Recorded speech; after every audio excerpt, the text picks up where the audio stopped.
Iran ने plan Kabul तैयार किया है और ये पाकिस्तान के लिए कैसे बड़ा झटका है ये आप जानेंगे इस बड़ी खबर में, क्योंकि बड़ी खबर मिल रही है पाकिस्तान को मिले एक और बड़े झटके से जुड़ी हुई।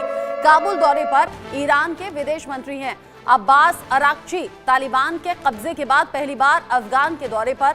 ऐसे में तालिबान सरकार के नेताओं से मुलाकात भी उन्होंने की है। सीमा विवाद, अफगान शरणार्थियों के मुद्दे पर यहाँ चर्चा हुई है। यहाँ हेलमंद नदी पर जल संधि पर भी यहाँ बात हुई है। पाकिस्तान को ये एक और बड़े झटके के तौर पर देखा जा रहा है।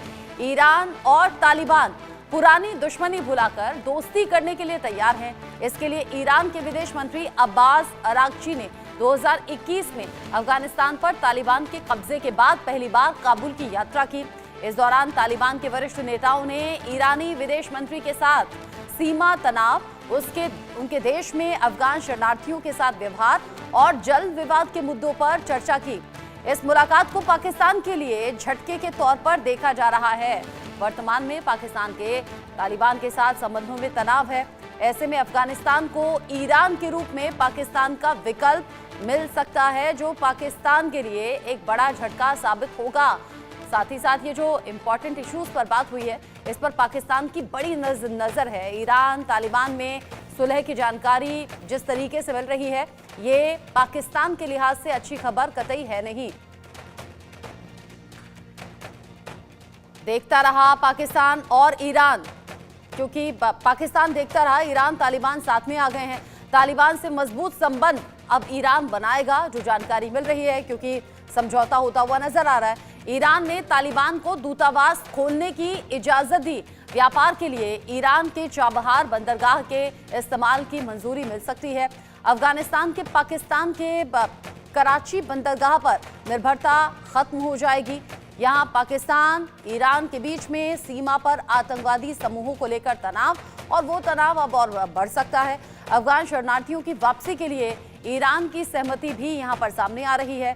ईरान में 35 लाख अफगान शरणार्थी रहते हैं।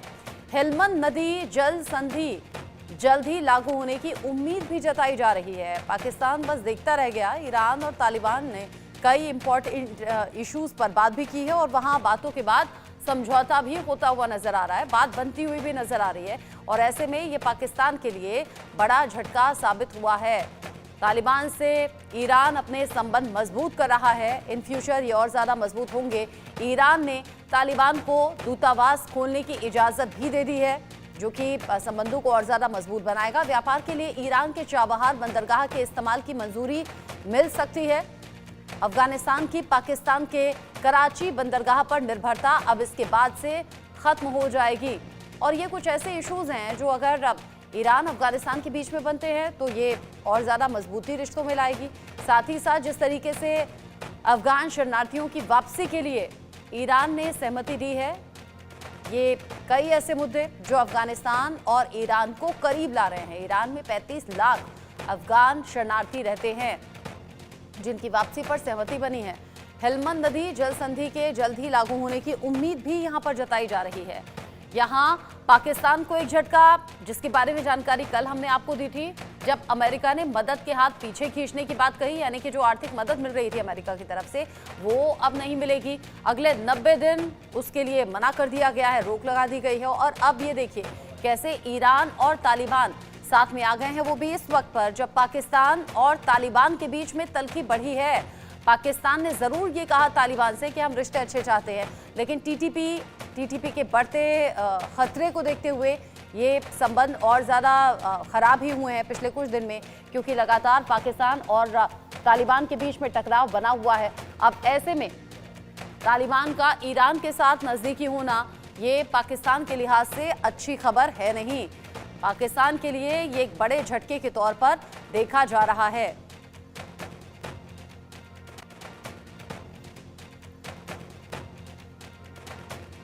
ऐसे में कहा यह जा रहा है कि तालिबान की स्ट्रेटेजी का नतीजा ही है कि तालिबान ये अपने तरीके से स्ट्रेटेजी बनाते हुए ईरान के साथ नज़दीकी बढ़ाएगा और फिर पाकिस्तान को दे सकता है कोई कड़ा चैलेंज।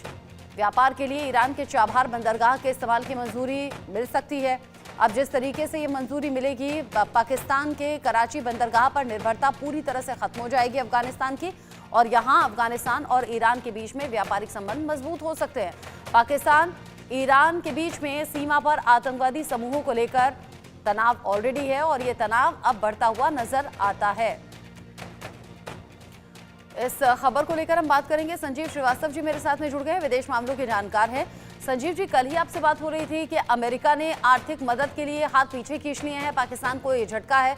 अब ये तो एक और झटके की खबर सामने आ गई। ईरान और तालिबान लगातार करीब आ रहे हैं और पाकिस्तान सिर्फ देखता रह गया। जी जी बिल्कुल। देखिए, पाकिस्तान अपने आतंकवादी जो उसके मंसूबे हैं उसकी वजह से लगातार हर एक फ्रंट पर घिरता जा रहा है और हर एक फ्रंट पर वो कमजोर होता जा रहा है। आतंकवाद को इंस्ट्रूमेंट ऑफ स्टेट पॉलिसी के तौर पर और आतंकियों को स्ट्रेटेजिक असेट के रूप में इस्तेमाल करने की जो पाकिस्तान के हुक्मरानों की जो नीति रही है वो उनके लिए पूरी तरीके से भस्मासुरी साबित हो रही है।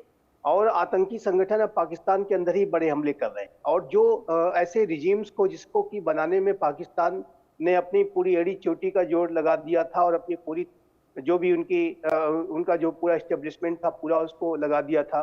तालिबान को खड़ा करने में पाकिस्तान की ही सबसे बड़ी भूमिका रही है और ये जो तालिबान के साथ आज पाकिस्तान के संबंध बिल्कुल शत्रुतापूर्ण हो गए हैं।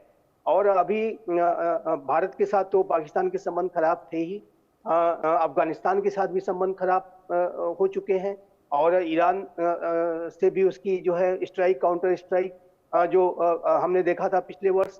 और अब तो तालिबान की सरकार ईरान के साथ अपने संबंधों को बेहतर कर रही है। तो ये बिल्कुल स्पष्ट है कि जो पाकिस्तान की जो सरकार है वो हर एक फ्रंट पर घिरती जा रही है, चाहे वो घरेलू मोर्चा हो चाहे वो वैदेशिक मोर्चा हो। हर एक जगह पे ये जो पाकिस्तान की सरकार है वो घिरती जा रही है। और जैसा कि मैंने कहा कि इसका कारण पाकिस्तान के हुक्मरानों की स्वयं की जो कृत्य है, जो उनकी नकारात्मक सोच है, भस्मासुरी सोच है, वही इसके लिए जिम्मेदार है।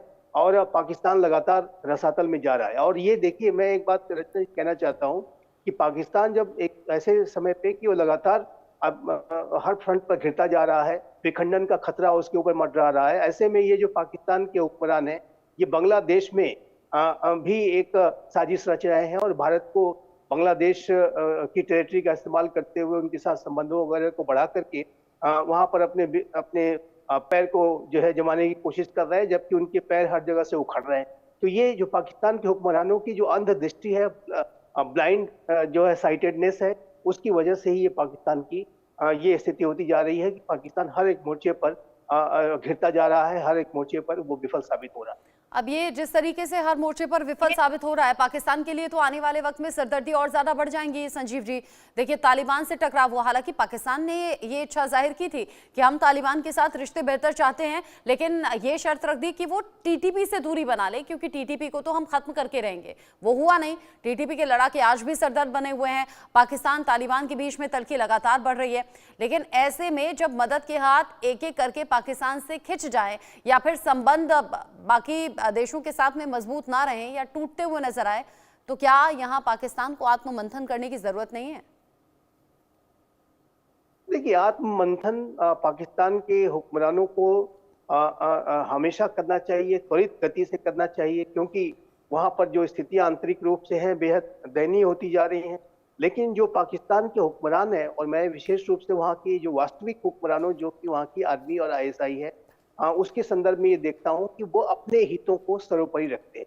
और ये जो आर्मी के जो जनरल्स हैं, जो सर्विंग जनरल्स हों या जो रिटायर्ड जो आर्मी ऑफिशियल्स हैं, वो एक लेविश लाइफ बिताते हैं, आलीशान तरीके से अपना सब कुछ उनका जीवन शैली है।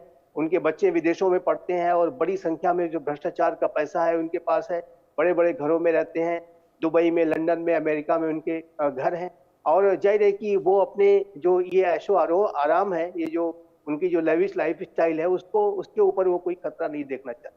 और उसको बनाए रखने के लिए अपना और दूसरा ये है कि इस पूरी प्रक्रिया को बनाए रखने के लिए वो पूरे पाकिस्तान के सिस्टम को अपने कंट्रोल में रखते हैं। मिलिट्री का उनका डोमेन तो है ही, और राजनीतिक जो वहाँ पे घटनाक्रम होते हैं वो भी पर्दे के पीछे से आर्मी और ISI ही कंट्रोल करती है। और राजनीति की नहीं, यहाँ तक कि जो आर्थिक जो तंत्र है वहाँ पर वो छोटे से छोटे बिजनेस से लेकर के एयरलाइंस के बिजनेस तक में ये जो आर्मी के जो फाउंडेशन है, एयरफोर्स और नेवी के जो फाउंडेशन हैं, वो उसमें संलग्न रहते हैं और उसमें अनअकाउंटेड मनी बहुत रहता है, भ्रष्टाचार का पैसा बहुत रहता है। तो ये जो सारी स्थिति है, इसकी वजह से ये जो पाकिस्तान के हुक्मरान है किसी तरीके से अपनी सत्ता अपना कंट्रोल नहीं खोना चाहते और उन्होंने पाकिस्तान के अवाम के अंदर एक ऐसी इमेज अपनी बना रखी है कि जैसे कि वो पाकिस्तान के सेवियर हो और जब कभी भी कुछ वहां पे अंदर आंतरिक उथल पुथल होती है तो फिर आर्मी आईएसआई अपने आप को ऐसे दिखाते हैं कि जैसे कि उनके अलावा पाकिस्तान को बचाने वाला कोई नहीं है और वहाँ की आम जनता के अंदर इस तरीके की अपनी इंप्रेशन बना रखी है। लेकिन अगर देखा जाए तो सबसे ज्यादा जो बड़े शत्रु, सबसे ज्यादा जो बड़ा कल्प्रिट अगर कोई है पाकिस्तान में तो वहाँ की आर्मी और आईएसआई है। उसने कभी भी डेमोक्रेसी को वहां पे मजबूत नहीं होने दिया।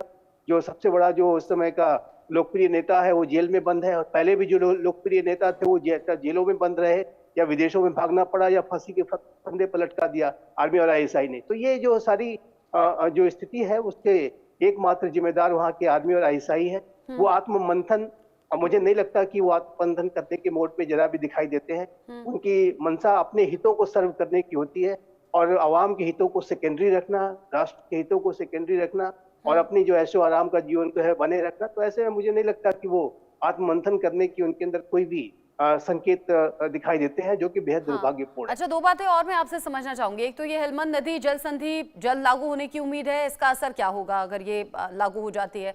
साथ ही साथ ये जो अफगानिस्तान की पाकिस्तान पर पूरी तरह से डिपेंडेंसी खत्म हो जाएगी, ईरान अपने बंदरगाह को इस्तेमाल करने की इजाजत देता है व्यापार के लिए, इसे आप कैसे देख रहे हैं व्यापार के लिहाज से?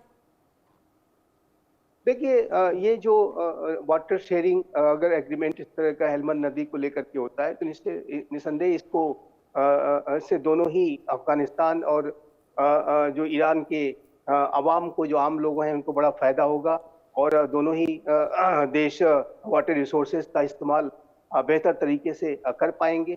और यदि और तालिबान की जो सरकार है वो लगातार इस बात की कोशिश कर रही है कि वो अंतर्राष्ट्रीय समुदाय के साथ अपने संबंधों को बेहतर बनाए। यद्यपि कि अंतर्राष्ट्रीय समुदाय ने तालिबान की सरकार को मान्यता नहीं दी है। कुछ एक दो राष्ट्रों को अगर छोड़ दें, चाइना को, रशिया और पाकिस्तान जैसे जो राष्ट्र हैं उनको उन्होंने थोड़ी बहुत उनको रिकॉग्निशन अवश्य दी है, उनके इनवॉइस को, डिप्लोमेट्स को। लेकिन लार्जली अगर आप देखें तो वहाँ पे तालिबान की सरकार को रिकॉग्निशन नहीं है। लेकिन तालिबान की का जो 2.0 है वो इस बात की कोशिश कर रहा है कि वो अपनी सरकार को और अधिक से अधिक स्थिर बनाए और इस प्रक्रिया में वो भारत से भी मदद की जो है वो लगातार कोशिश कर रहा है और भारत के साथ भी सहयोग करना चाहता है। साथ ही साथ ईरान के साथ भी सहयोग करना चाहता है। अमेरिका के ट्रंप प्रशासन से भी उन्होंने सहयोग की अपील की है। लेकिन राष्ट्रपति ट्रंप का ये कहना है कि जो हथियार जो अमेरिका ने छोड़ रखे थे बाइडेन एडमिनिस्ट्रेशन के दौरान $7 बिलियन तक के हथियार थे वो वापस करे। हालांकि तालिबान ने उसको ऐसा करने से मना कर दिया है। लेकिन ये स्पष्ट है कि तालिबान की जो सरकार है वो अंतर्राष्ट्रीय समुदाय के साथ सहयोग स्थापित करना चाहती है। लेकिन एक बात मैं अवश्य कहना चाहूंगा कि तालिबान की ये जो सरकार की जो कवायद है वो और अधिक बेहतर तभी हो सकती है कि जब तालिबान अपने देश में महिलाओं को उचित सम्मान दे और इतनी जो माइनॉरिटीज हैं उनको अधिक सम्मान दे। यदि तालिबान की सरकार अपने आप को स्थिर बनाना के लिए और अधिक उसमें सफलता चाहती है और पड़ोसी राष्ट्रों के साथ संबंधों को और बेहतर चाहती है, चाहे वो ईरान के साथ हो, चाहे वो भारत के साथ हो, तो वहां पर वो महिलाओं को और इतनी माइनॉरिटीज को यदि वो प्रॉपर सम्मान देंगे, रिप्रेजेंटेशन देंगे, तो उससे ये प्रक्रिया और आसान होगी। लेकिन अभी तक 2021 15 अगस्त के बाद से हमने ये नहीं देखा है कि अफगानिस्तान में महिलाओं की स्थिति में कोई सुधार आया है। रादर उनकी स्थिति और खराब ही हुई है और जिस तरीके से अनेक तरीके की पाबंदियां महिलाओं के ऊपर है, बच्चियों के ऊपर है और जाहिर है कि इतनी माइनॉरिटीज को भी प्रॉपर रिप्रेजेंटेशन नहीं मिला है। आतंकियों को शरण भी हमने देखा है कि तालिबान ने अपने यहाँ दे रखी है। तो ऐसे में जो तालिबान की सरकार कोशिश तो जरूर कर रही है कि वो ईरान के साथ संबंध बढ़ाए और ईरान के साथ संबंधों के बढ़ाने का एक फैक्टर ये भी है कि ईरान के में अफगानिस्तान के बड़े रिफ्यूजीज भी हैं और जो रिफ्यूजीज की जो समस्या है उसको भी एड्रेस करने की जो कोशिश है ये तालिबान की जो सरकार है वो ईरान की सरकार करेंगे। तो चाहे वो हेलमंद नदी का वाटर शेयरिंग एग्रीमेंट हो या रिफ्यूजीज की क्राइसिस हो, उन सारे विषयों पर दोनों ही राष्ट्रों के बीच में विचार मंथन अवश्य होगा। और जाहिर सी बात मेरा ऐसा है, मानना है जब दो देशों में अगर बात बनती है या बिगड़ती है तो उसके कुछ रीजंस होते हैं, और यहाँ अगर बात बनती हुई नजर आ रही है तो दोनों देशों का अपना स्वार्थ होगा, चाहे वो अफगानिस्तान है या फिर ईरान है, और पाकिस्तान फिर बस देखता रह गया है दूर से और एक और झटके के लिए तैयार है। बहुत शुक्रिया आपका संजीव श्रीवास्तव जी, इंडिया न्यूज के साथ जुड़ने के लिए।